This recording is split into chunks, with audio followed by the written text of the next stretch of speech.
Hello' everyone, good evening. আজি মোৰ ব্লগটো হ'বলৈ গৈ আছে আজিৰ আমাৰ ৰাতিৰ খানাৰ সাজ, মানে জুতিটো আপোনালোকক দেখাবলৈ বিচাৰিছোঁ। আজি ৰাতিৰ খানাৰ বাবে আছে মুৰ্গী মাংস, লোকেল মুৰ্গী মাংস। আৰু লোকেল মুৰ্গী মাংস বনাবলৈ মই এইখিনি যা যোগাৰ কৰি লৈছোঁ আগতীয়াকৈ, যিহেতু আমাৰ দেহা খুৱাই লৈছোঁ।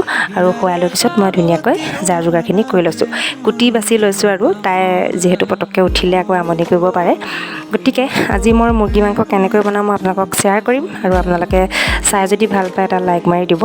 আৰু গতিকে এতিয়া বনাবলৈ ৰেডি হৈছোঁ। আগতীয়াকৈ মাংসখিনি ধুনীয়াকৈ মঠি ল'ম। এতিয়া পিঁয়াজ আৰু পিচি থোৱা ৰচুন আদাখিনি লগতে মা মছলাখিনি দি আৰু মিঠাতেল দি ধুনীয়াকৈ মঠি ল'ম। আৰু মঠি লোৱাৰ পিছত মই লাহে লাহে আপোনালোকক দেখাই যাম। আপোনালোকে চাই ল'ব শেষলৈকে ভিডিঅ'টো।